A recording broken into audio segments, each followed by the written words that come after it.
menurut aku pribadi itu sudah tergolong bullying, Kak. Bukan bercanda lagi. Bukan bercanda lagi, apalagi sudah merasa terganggu dalam kehidupannya seperti itu. Oke, contoh kata-kata atau mungkin tindakan yang sering dipakai bahan candaan.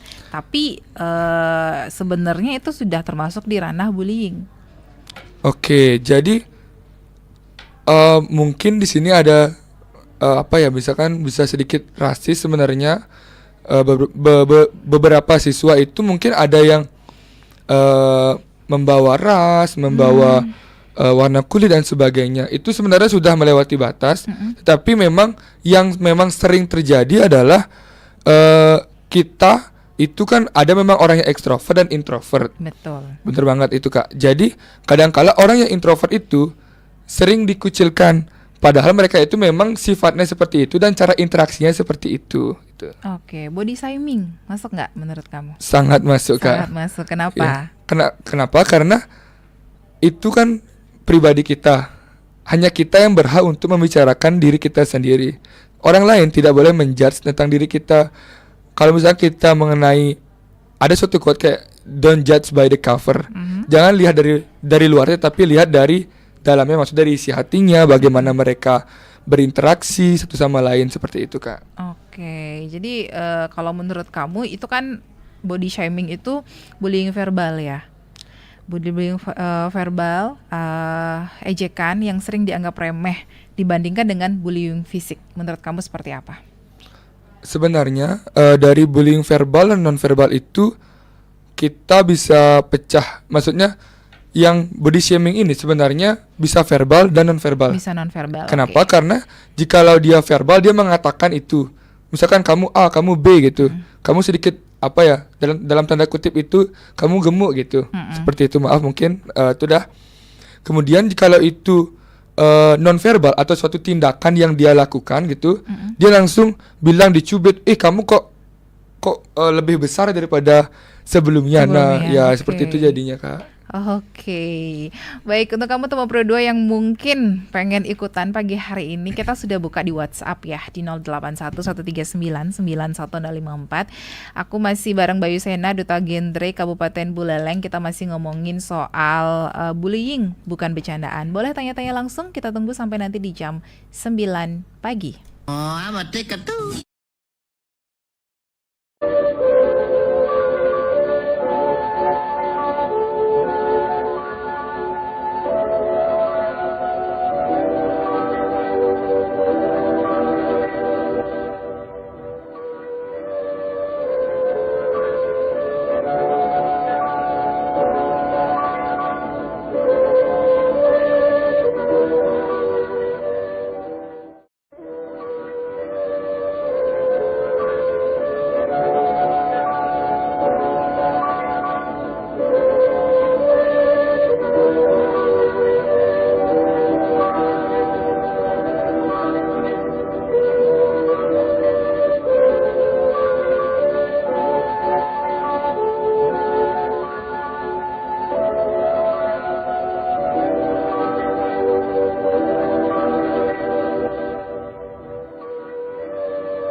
105,4 FM Pro 2 Singaraja, teman terbaik kamu, teman Pro 2. Aku masih bersama Bayu Sena dari Duta Genre Kabupaten Buleleng di bidang humas. Dan kita masih ngomongin soal bullying, bukan bercandaan gitu ya. Nah, sebagai Duta Genre sendiri pasti sering dong yang namanya turun-turun ke lapangan, ke sekolah, ke kampus, atau ke komunitas. Biasanya apa sih yang kamu sampaikan sebagai Duta Genre soal bullying ke teman-teman? Oke, terima kasih ya Kak. Jadi memang pada saat kita sosialisasi itu tentu kita juga menyiapkan banyak materi. Ya benar banget di sana. Jadi pada saat kita sosialisasi 3-4 hal yang tentu kita harus bawakan itu adalah tanda-tanda bullying. Apa sih sebenarnya seseorang itu sudah dibully? Jadi pada saat mereka sudah mulai tidak nyaman dengan tindakan seseorang, sudah mulai tidak ataupun terganggu dengan tindakan seseorang. Sebagai misalkan dia sering dimintain uang dan sebagainya. Itu mungkin aku nggak tahu, tapi itu mungkin teman-teman semua sering mengalami itu ataupun ada yang pernah mengalami itu. Itu sudah termasuk tindakan bullying karena teman-teman semua juga sudah tidak nyaman dengan tindakan tersebut. Kemudian yang pasti itu juga penyebab. Apa sih penyebabnya bullying? Baik dari pelakunya ataupun dari korbannya. Karena pelaku itu pasti ada penyebabnya dia membuli. Apakah itu memang dari internal dia diri sendiri, itu memenuhi hasrat dia merendahkan orang lain.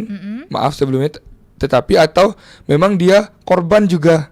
Ya, itu yang harus kita tekankan kembali. Dan dari korbannya itu, apa sih yang menyebabkan kenapa korban itu bisa dibully? Apakah itu juga dari korban itu sendiri yang memang ada sifat tertentu yang membuat si korban ini dibully, atau memang tidak ada alasan membuat atau memang hanya pelakunya saja yang iseng membuli gitu. Seperti itu Kak. Oke, tapi kadang-kadang kan si pelaku dari bullying ini kan nggak sadar gitu ya, atau mungkin mereka cuma ngerasa oh ini aku cuma bercanda aja. Tapi kalau menurut kamu gimana cara ngasih tahu ke si pelaku bullying ini tanpa bikin suasananya jadi panas? Oke, hal yang mungkin kita tekankan di sini adalah 2 jenis pelaku bullying. Satu itu memang dia iseng aja bully, nggak ada alasan apa-apa, dia mau mengganggu orang lain, itu yang pertama. Jadi jikalau seperti itu, kita dari pemerintah pun juga pasti sudah melakukan sosialisasi, edukasi.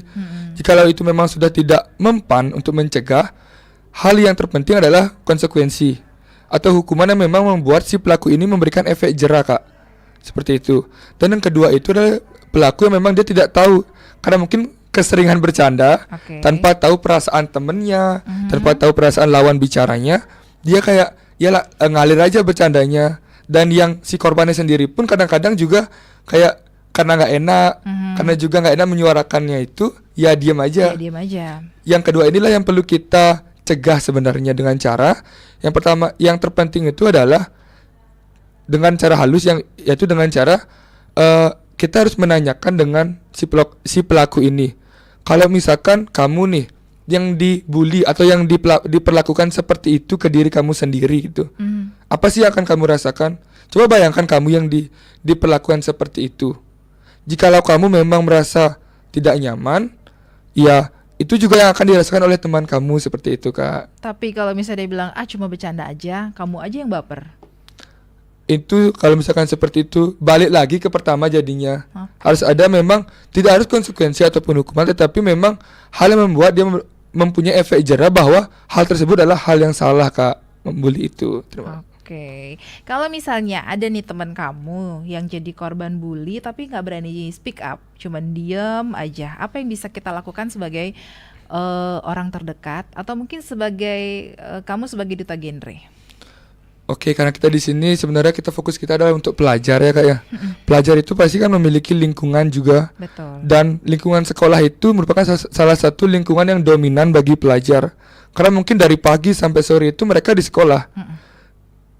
Kemudian baru di rumah, dan memang satu sebagai teman dekat tentunya. Jikalau aku nih sebagai teman dekat dari sahabat aku yang dia pun tidak sadar dia itu mengalami bullying, dan aku menyadari itu, aku akan menjadi pendengar yang baik terlebih dahulu. Aku tidak akan menjudge apapun mengenai pengalaman dia, aku hanya akan mendengarkan pendengar yang baik saja dari A sampai Z. Jikalau memang dia sudah fase di mana burnout atau jenuh, kok terus seperti ini ya, di sanalah aku atau jika si teman aku ini membutuhkan saran daripada aku, karena ada kalanya memang seorang pelajar ataupun seorang teman itu hanya butuh untuk didengar Kak, tidak butuh untuk diberikan saran. Jika memang dia ingin bertanya saran, saya dari aku pribadi pasti akan memberikan saran gimana untuk kelanjutannya. Dan kemudian jika aku nih sebagai duta, di genre itu kan ada namanya konselor sebaya. Di konselor sebaya itu kita sangat open atau sangat terbuka untuk adanya konseling, baik dari pelajar, baik dari remaja, khususnya mengenai bullying, karena ini juga bullying ini salah satu masalah atau isu yang sering dialami oleh remaja Kak, seperti itu. Oke, tapi kalau menurut kamu kira-kira dampak dari bullying yang dibungkus sebagai candaan terhadap mental dan juga kepercayaan diri si korbannya itu apa? Jika kita lihat dampak, tentunya pasti ada dampak fisik dan dampak mental ya Kak. Kalau fisik tentu kita bisa lihat kalau misalkan dia menyakiti pasti terluka. Itu dampak fisik pun yang sudah terluka pun sedikit sulit untuk mengobatinya. Apalagi dengan dampak mental yang lukanya itu tidak terlihat Kak. Bagaimana cara kita tahu jika dia terluka, jika tidak terlihat? Betul. Itu benar-benar jikalau itu memang tidak dicegah dari awal, itu akan dimana seorang remaja ini fasenya itu adalah mungkin depresi, stres, terutama kalau tidak adanya tempat atau ruang bercerita yang aman dan nyaman Kak. Oke.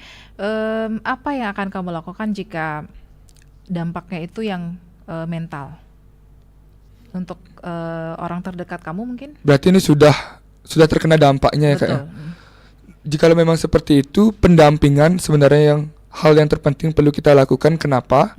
Karena pada saat kita melakukan pendampingan, kita tahu perkembangan mental si anak atau si remaja ini, mulai dari pada saat dia pertama bercerita sampai mungkin pada saat dia sudah bisa keluar dari lingkungan yang sedikit toksik ataupun yang suka membuli dia, itu seperti itu Kak. Oke, baik, seru banget ya teman Pro 2. Nanti kita bakal ngobrol lagi sama Bayu mengenai bullying bukan candaan. Kira-kira nanti gimana cara kita untuk menyikapi teman yang mungkin secara nggak sadar ngebully seperti itu. Nanti kita balik lagi, jangan kemana-mana, dengerin terus Pro 2 FM, teman terbaik kamu.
Balik lagi di Spada dan pagi ini aku masih bersama Bayu Sena dari Duta Genre Bidang Humas Kabupaten Buleleng. Ternyata banyak hal kecil yang memang sering kali kita anggap cuma candaan tapi dampaknya luar biasa untuk si korban. Dan di zaman sekarang bullying itu nggak cuma kejadian langsung di sekolah tapi kadang justru datangnya lewat layar handphone. Bener ya Bayu ya. Bener banget, Jadi Kak. di era digital kayak sekarang bullying itu bisa terjadi juga lewat media sosial. Nah menurut kamu seberapa besar sih pengaruh cyberbullying untuk remaja?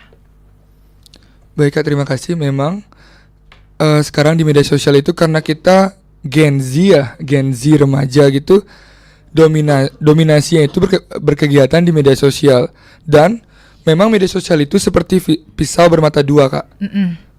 Ada kala di mana kita diberikan pujian yang positif yang membuat kita mental kita bagus, dan ada di mana juga kita harus menerima kita diberikan bullying berupa kritikan dan sebagainya. Itu memang menurut aku pribadi itu memang hal di luar kemampuan kita ataupun kapasitas kita. Hal yang perlu kita tekankan adalah kita tidak bisa mengontrol seseorang, apa yang ingin mereka ketik, apa yang ingin mereka buat gitu. Jika ditanya pengaruh, tentunya pasti ada pengaruh, Kak. Terutama itu mental.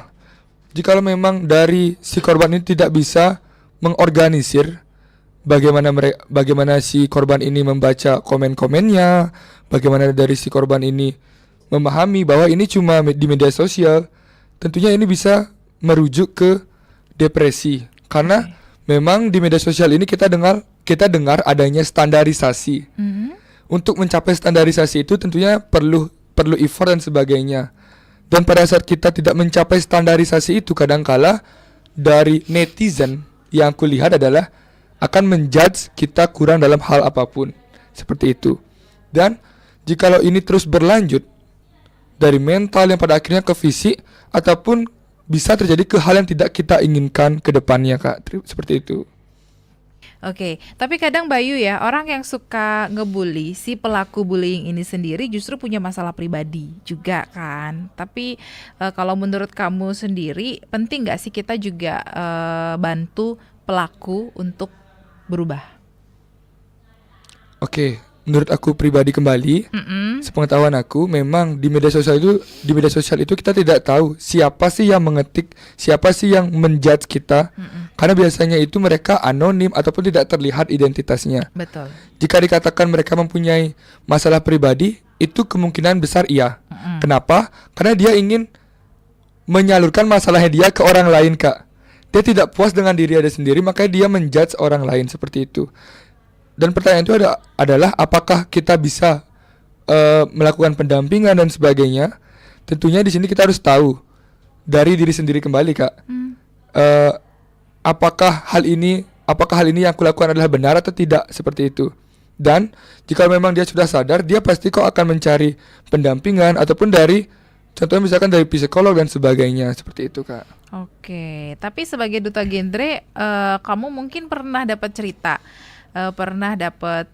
dengar cerita dari temen yang akhirnya berani speak up nih soal bullying setelah mereka ikut yang namanya sosialisasi atau mungkin penyuluhan dari Duta Genre Buleleng. Oke, memang sosialisasi tujuan itu adalah untuk membuat orang-orang itu sadar bahwa ini merupakan suatu tindakan bullying. Membuat orang-orang itu sadar bahwa speak up itu penting. Tetapi saya pun sadari bahwasanya memang tidak hanya melalui sosialisasi, Kak. Pada saat orang bisa speak up, kita pun juga harus menghubungi teman terdekat. Bener banget, teman terdekat. Kemudian ada keluarga, ataupun bisa dikatakan teman-teman yang memang memiliki kedekatan dengan si korban ini. Setelah kita mampu mengorganisir nih dari teman-teman dia, dari keluarga dia, kita bersama-sama membuat si korban ini untuk sadar dengan cara pelan-pelan tentunya. Kayak misalkan ditanya, itu udah menjadi pendengar yang baik. Gimana sih kesehariannya misalkan di media sosial, kesehariannya dia si korban ini di sekolah. Nanti sedikit demi sedikit kita pasti kok tahu apa yang sedang mereka alami ataupun apa yang sedang si korban ini rasakan selama dia berinteraksi dengan teman-temannya. Pada saat itulah kita pun juga bisa melakukan pendampingan. Kita bisa membantu si korban untuk speak up, membantu untuk si korban untuk mampu menyuarakan apa sih isi hati mereka, Kak, seperti itu, Teh. Oke, harapan kamu ke depan mungkin untuk sekolah-sekolah di Buleleng soal penanganan bullying, mungkin ada? Tentunya harapannya sangat besar ya, Kak, karena memang sekolah itu menjadi sebuah rumah dari siswa ataupun pelajar, di mana siswa ini hampir dominansinya itu dari pagi sampai sore itu di sekolah. Jadi dari hal yang terpenting itu adalah kita dari diri si siswa itu. Dia harus sadar mengenai bahwa jikalau mereka sudah tidak nyaman, itu artinya bullying. Dan bagi si pelaku adalah coba tanyakan dari lagi ke diri sendiri. Apakah itu hal yang benar? Jika memang dia merasa itu juga tidak nyaman bagi diri dia sendiri pun juga itu sudah salah sebenarnya, Kak. Dan kemudian dan terpenting adalah dari pihak sekolahnya sendiri. Harus ada dari pihak sekolah sendiri itu tentu juga harus mendukung adanya anti perundungan ini. Kenapa? Karena dengan adanya konsekuensi bagi yang merundung ini membuat dari pelaku-pelaku ini mendapatkan efek jerak akan hal tersebut. Dan juga memang dari guru juga, apalagi dengan guru BK yang memang tugasnya untuk mampu tempat konseling dari siswanya sendiri.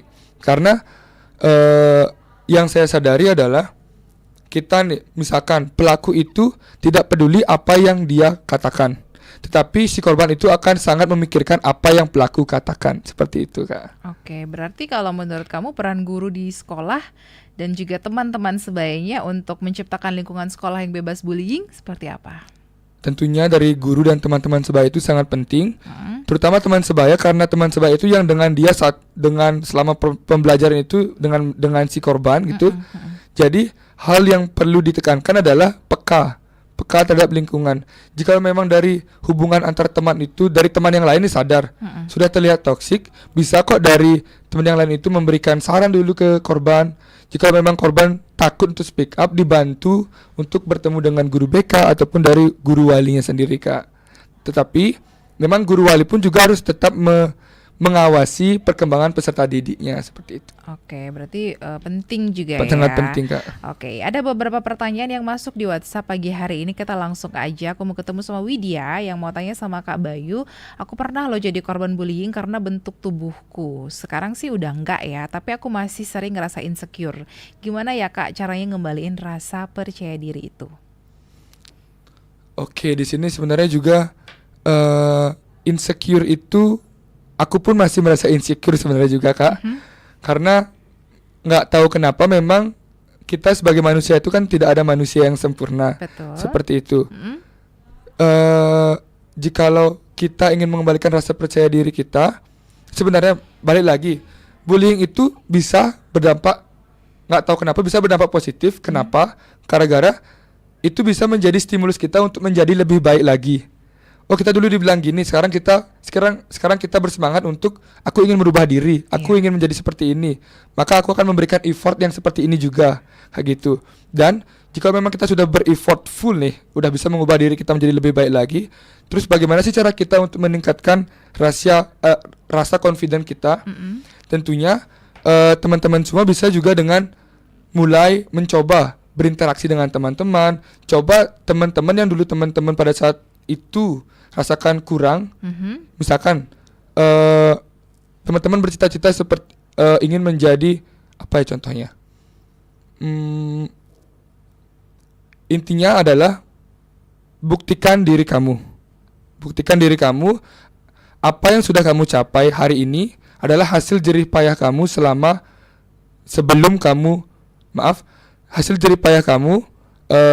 kamu merasa dibully, selama kamu merasa tertekan, itu merupakan hasil effort kamu untuk menjadi lebih baik lagi, seperti itu, Kak. Oke, terima kasih Widya yang sudah kirim WhatsApp. Lanjut lagi, ini ada yang bertanya, kalau misalnya ada guru atau orang dewasa yang justru ngebully muridnya secara verbal, kayak ngomongin fisik atau ngebandingin sama murid lain, itu harus dilaporinnya ke siapa?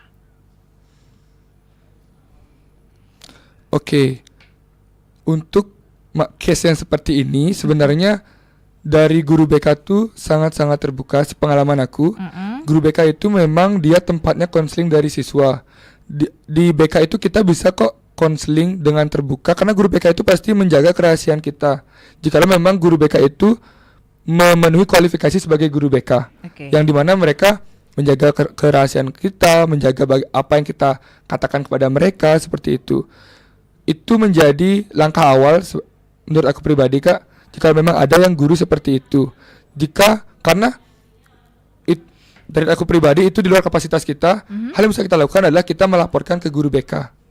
Apakah itu akan ada tindakan lanjut dari pihak sekolah, itu sebaiknya dilakukan gitu. Mungkin bisa di follow up kembali gitu. Walaupun memang pelakunya itu adalah guru. Iya, Siapapun. siapapun. Karena aku juga pun pernah mengalami hal tersebut, jujur. Dan karena bukan aku sekelas sebenarnya, Kak. Jadi kita sama-sama ke guru BK untuk membicarakan hal tersebut dengan kepala dingin dan selalu memfollow up hal tersebut, seperti itu. Sampai akhirnya ada solusinya. Iya, sampai ada solusinya. Seperti itu. Oke. Nah, ini ada yang bilang juga, aku sering loh lihat temanku dibully di grup kelas, tapi dia diem aja. Aku juga takut belain karena nanti aku juga kena batunya. Harusnya aku gimana ya, Kak? Oke, jadi memang ini menjadi tantangan besar ya, Kak, karena kita tidak tahu apa yang si temannya itu rasakan. Jadi untuk kita sebagai teman sekelasnya mungkin bisa menanyakan apa sih yang sebenarnya dia rasakan, seperti itu. Karena jika memang dari si korban tidak speak up, bagaimana cara kita tahu apa yang dia rasakan? Mungkin dari pendekatan secara pertemanan, emosional. Siapa tahu sedikit demi sedikit dia pasti akan terbuka, seperti itu. Oke, satu pertanyaan lagi. Kalau kita udah pernah jadi pelaku bullying tapi sekarang nyesel dan pengen berubah, langkah pertama yang harus dilakuin apa ya, Kak? Oke, berarti sini case-nya seru ya. Dari pelaku. Ya, jadi pelaku gitu. Akhirnya dia sadar dan berubah. Hal yang harus kamu lakukan adalah kamu buktikan diri kamu bukan lagi seorang pelaku bullying. Kamu bisa kembalikan citra kamu, apa yang telah kamu lakukan sebelumnya itu, lakukan yang terbaik, seperti itu. Jika kamu dulu pernah melakukan kesalahan, jangan ulangi kesalahan itu lagi. Sehingga nanti stigma dari teman-teman kamu, stigma dari masyarakat pun akan sedikit demi sedikit berubah.